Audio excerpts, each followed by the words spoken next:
This episode is brought to you by the platinum sponsors of BAKERpedia, Novozyme, Parados, and MGP.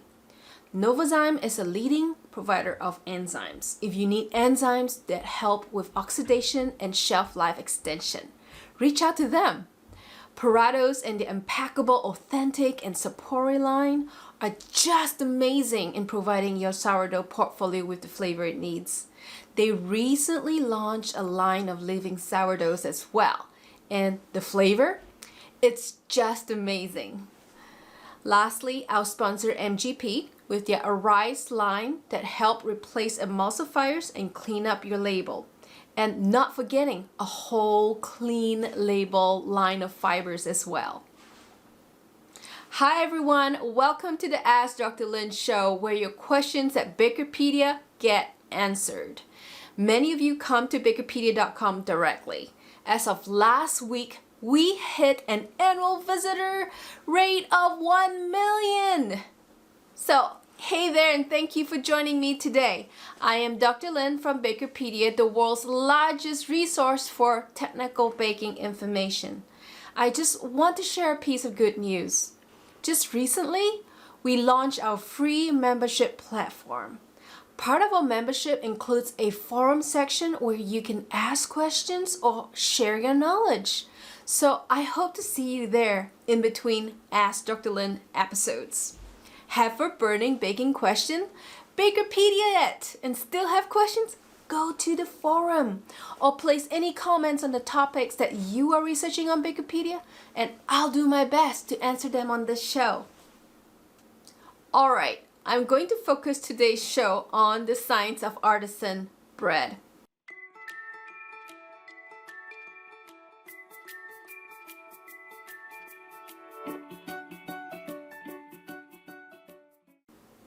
The global artisan bakery market is suspected to increase at a rate of 4.1% from 2019 to 2024. So if you think about that, that's more than what white bread is doing right now. That's more than what whole grain and whole wheat breads are doing right now too. And most bread sales are, I think they're running around 2%. So you can see a 4.1 increase. That's a huge market for anybody who wants to play in it. It will finally reach a market value of 4.5 billion in 2024. And that popularity is mainly due to the presence of the fresh perimeter of the grocery store. Although FDA hasn't regulated artisan bread like they did breads, there is not a legal definition for artisan bread. However, artisan breads are believed to be associated with a cleaner label and simpler ingredients. The main ingredients of artisan breads are usually flour, water, yeast, and salt. The other minor ingredients include things like sugar, fat, enzymes, herbs, spices, and flavors. And due to the fact that there's little to work with on cleaning up the artisan bread label, I'm covering some of the basics of artisan bread production in this episode.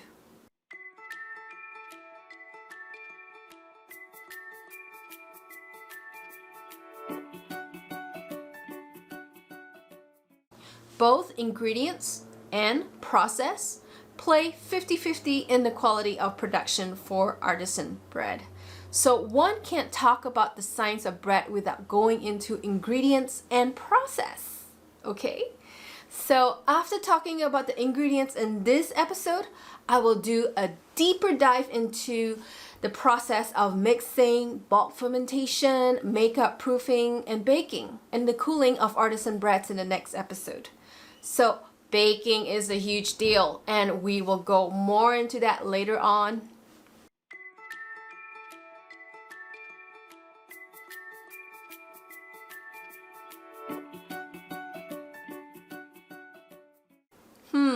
Can you guess? It's the flour! Why is flour the number one ingredient in all bread formula? Well, because it's 55% of the entire formulation. That means that when a small little thing goes wrong in your flour, it's going to affect your entire quality of your product. So it is crucial for the specification of your flour to be consistent if you want product quality to be consistent. For your flour specification, or flour specs as most of us call it, or certificate of analysis, or COA, you should target around 10.5 to 12.5% protein. The desired ash of flour for artisan bread is 0.48 to 0.55%. The ash content in refined artisan bread can actually go up to 0.8%. Yes, you heard me right, 0.8. And again, that's on a 14% moisture basis. High protein flour such as hard red winter flour, hard white spring flour, a combination of wheat flour and malted barley flour, a combination of whole wheat flour and artisan refined flour would work as well. Aged flour has been oxidized over a period of time, forming stronger gluten bonds. These sulfhydryl bonds strengthens the gluten network. The stronger the gluten network allow bakers to use flour with a lower level of protein. Yes, you can use a lower level of protein with aged flour. Woohoo! Cost savings!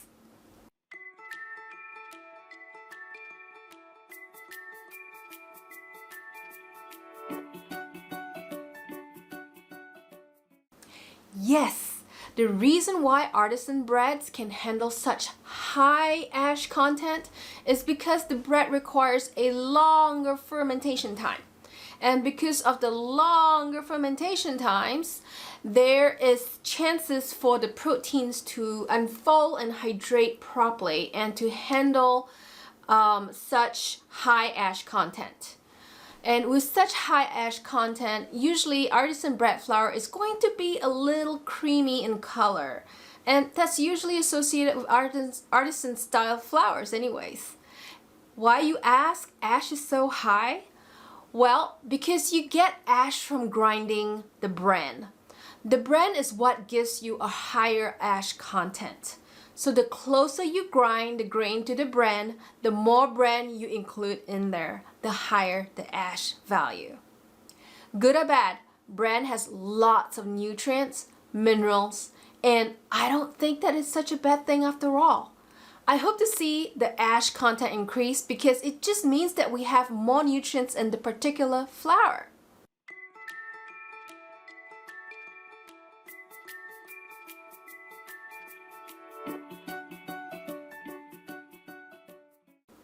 We usually see around 66% water absorption for artisan bread flour. The Bread Bender farinograph is a dough measuring device that mixes flour and water. You could usually get this form of farinograph reading from your flour supplier. So the farinograph test is just basically going to mix the flour and dough and create a torque, and the computer is going to record the torque. And you want to add enough water just to get to the 500 BU line. Strong gluten flour like the ones that you see on this page has a higher water absorption and longer stability. This table compares two different types of flour, the artisan bread flour on the left and the bread flour on the right. So what is water absorption? It's the amount of water that's needed to take the line above 500 BU. The amount of water used to manipulate the graph to sit on this line is the water absorption, and here it is 64.9%. Now, the development time shows how long it takes before the flour peaks, and it's the time from 0 to where it peaks. The tip here is the longer the development time, the more stability it will have. That's just a huge correlationship between the strength of the flour and the development time. Stability. What is stability? Stability is the difference between the arrival time and the departure time, which is the time where it leaves the 500 BU line. Here, it shows how much gluten is in the flour and how strong it is. And basically, you can see that artisan bread flour is usually more stable than the plain white bread flour. Lastly, mixing tolerance index, or MTI. Why is MTI important? MTI shows the degree of softening during mixing. It is the peak and then 5 minutes after that. So the more this number is, the faster it goes down. The less this number is, the slower it goes down. So basically, the smaller MTI means the more resilient and the less softening the dough will be. Here, the artisan bread flour is softening faster and more, and therefore it has a higher mixing tolerance index. If you need more information on how to read farinographs and what you should be looking for in your flour COAs, go to BAKERpedia.com. Our farinograph page will be able to give you more information on that.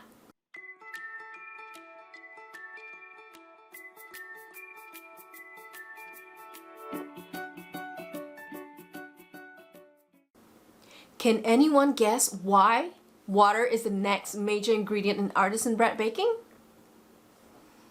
Yes, it's because it's up to 35% of your total formulation. Flour is 55%, water is 35%. So it's a major portion of your total formulation and the second largest ingredient after flour. This is why you need to pay attention to this particular ingredient, especially if you have sudden issues with dough stickiness, proofing problems, quality issues, and crumb grain. Just remember, when everything else is the same, and then there's a change in weather, there will be a change in water quality as well. The reason why water is so important is because water is responsible for triggering all natural chemical processes and it hydrates your dough components. In addition, gluten developments and subsequent volume really depends on the water quality. Water also serves as a solvent and a dispersing agent for your yeast, especially your dry yeast, salt, and other minor ingredients that encourages fermentation. Water is also responsible for the consistency of the bread dough, so let's not forget about that. Now, hard water. It is definitely preferred because it contains minerals like calcium, sodium, and magnesium ions. Hard water is likely to be alkaline, like just a little bit. But it's not always the case though. It really depends on the location of your bakery. Most hard water helps with yeast fermentation. So you're going to find a stronger dough with accelerated fermentation. Water consistency is key. Chemical content like chlorine and mineral content all affect the final artisan bread quality. Right now, there are water systems available to help you regulate the mineral content in your process. Alright, so one last thing. Don't soften your water if you're an artisan bread baker. This is an important tip. Many bakeries route their water from their boiler systems, and that's because their boiler systems can't handle minerals. So once you route the water, you descale it, and then you send it to the boiler. Okay? Sometimes engineers do not know that soft water doesn't help artisan breads. So what do? They take the water from after that point to use in the mixer. And what happens after that is they put back the yeast nutrients into the fermentation tank. Okay? So my advice is to take the water directly from your city supply or well supply. Don't take it from the inlet that feeds the boiler because it will go through the water softening system. You may need less yeast when you do this.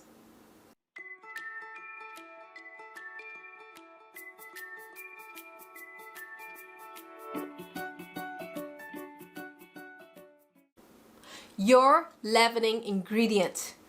Yeast or bacterial starter is required for all fermented doughs. Instant dry yeast is the preferred choice for a lot of artisan bread bakers. So if you're scaling up, it doesn't mean that you have to use dry yeast also. Well, that's how a lot of bakers start. That's the most easy form to obtain in store for your bakeries. The next logical step would be to switch from a dry yeast to a liquid or cream yeast system. Please skip the compressed yeast altogether because that's really not fun to work with. Though if you want to do it and you really truly in your mind think that that's a great product, go ahead. By all means do it, but if you're going to really be serious about scaling up, go from dry to cream immediately. Tip for you. I know this may be a big change for a lot of bakers out there, but rest assured there should be no difference in taste or viability of the yeast. With yeast, you can use different types of fermentation systems to make your artisan bread. And I go into what each fermentation system is in my Ask Dr. Lin episodes. Now go to episode 10 for straight dough, episode 11 for a flour brew system, episode 12 for a sponge and dough system. And basically I deep dive into all those different systems in those episodes. For sourdough starters or masa madre, they are both bacterial starters, not yeast, bacteria. Yes, you can actually use bacteria to produce carbon dioxide for you. Is there a difference? Maybe, I don't know. It really depends on what kind of bacteria you're trying to culture. You're trying to encourage to grow these cultures in your dough systems. So it's very delicate, okay? Bacteria starters look like thick cake batter and can result in more sour and aromatic breads for you. You can look at how to start these by researching these terms on BAKERpedia. And although the process is complex, sometimes too complex to handle, sourdough starter or masa madre can produce really wonderful aromas for your artisan bread products. And really, they are relatively inexpensive. If you accidentally kill your starter, there are ingredient providers in the market like Parados and Abel and Schaefer that can sell ready-to-use starters for you as well. So don't worry if you ever do kill your starters, okay? To learn more about this, just click the underlined links on here on this page and it will bring you to more information on BAKERpedia.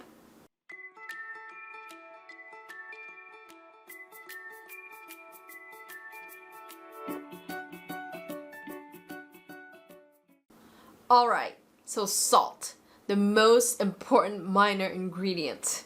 I remember one of my first few lessons in life is forgetting salt and making people unhappy.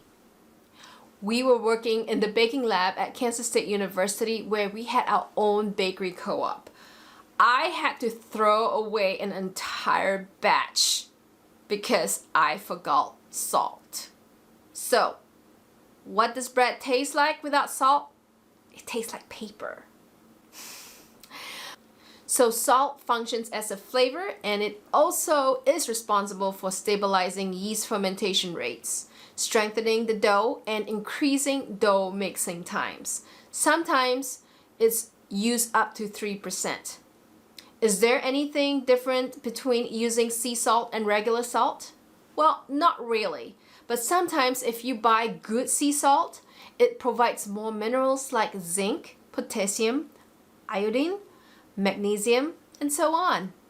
These minerals are considered as nutrients, good nutrients for the yeast and you, and it will help you accelerate yeast fermentation. Next up is sugar. Sugar provides food for yeast and flavor and color for the wonderful Maillard reaction during baking. Surprisingly enough, in many of my bread research, the use of sugar reduces water activity in bread. This is one of the reasons why you will notice that the breads without sugar will mold faster because they have a higher water activity. Sugar is usually a missing ingredient in most sourdough formulas, and sometimes it is not even added for artisan bread baking. At other times, it's at 3 to 5%, and it's much higher in brioche at 10%. But brioche, again, there's really no definition for artisan bread. I don't know if brioche is even considered an artisan bread, but it's hand formed and it's sometimes 10 to 15% sugar. Sometimes you will never see mold on brioche, and this is the reason why. Sugar. Okay, fat. Fat is usually added in the form of butter, oil, or olive oil at about 3% dry flour weight. This is necessary to give better texture to the bread. It aids in slicing, and it also provides moistness to the final product. And it gives a better texture. Enzymes. Enzymes in the form of malt is often used. If you need a shelf life of over 3 days, you need an enzyme system that includes amylase. If you want to know what amylase is, go look it up on BAKERpedia. Lastly, many artisan breads have inclusions like herbs, garlic, and crispy onion. You can also add olives, cheese, bacon bits, and just remember, these inclusions disrupt the gluten network. So you would want to add it to the end of the mixing, about 1 to 2 minutes before the end of the mixing time.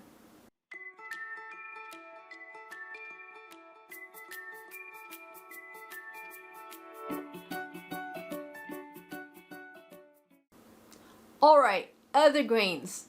The trend these days is to go towards other non-wheat grains. Also, beans, legumes, seeds, and even hemp. The key though is to keep the quality. And for you to keep your artisan bread quality, you have to keep these non-wheat grains, even rye, to under 10% dry flour weight. You should be safe to use any of these things up to 10% of the flour weight. After 10%, you're going to see a reduction in volume, an impact on your hydration, and just generally bad quality. It's just like you don't want to go there, you know? You're an artisan baker. You don't have time for that, right? Unless you have an R&D specialist at hand who has time to go look into the different effects of product quality after 10%. Okay? You will have challenges with bakeouts and eventually shelf life issues as well if you go above 10%.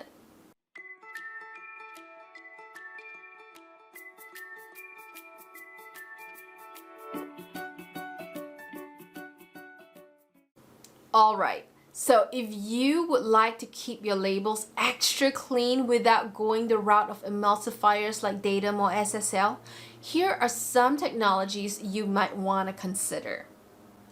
Wheat protein isolates like Arise from NGP that can reduce mixing times and help with your dough's conditioning property. Or they have an entire portfolio of wheat protein isolates that can perform a certain function like increase protein quantity without increasing the bulkiness of the dough. Gluten-free technologies like RealFlex from Gluten-Free Solutions that will give your artisan bread extra strength and better resilience for dough machining. Wecker now produce a new type of emulsifier that improves the viscosity of the dough as well. It replaces eggs in brioche, so it does amazing things to the structure of the dough. It's called alpha dextrine. Heat-treated flour. In the instance of rye flour, heat-treated flour destroys the enzymes that attack the penoxams in rye. This creates a more stable rye flour that holds the shape of the molded product. This product is from Solange's Mills. Alright, that's all for this episode. I will continue part 2 on the process of artisan bread in my next episode. If you need the presentation slide for this episode, please go to the Baker Academy tab on BAKERpedia, log in, and go to the Artisan Bread presentation in the Baker View section. There is a place where you can click to download these slides. But remember, you have to be a member to do this, and membership is free. Hey, before I end this episode, I have a favor to ask you. Please give me a like below if I've helped you understand the importance of ingredients in artisan bread baking. Also, please subscribe to this channel so that you will get a notification every time I upload a new baking science video. Well, that's all I have for today. Okay, till the next time, bakers, have an ingredient question? BAKERpedia it and join our membership. Bye!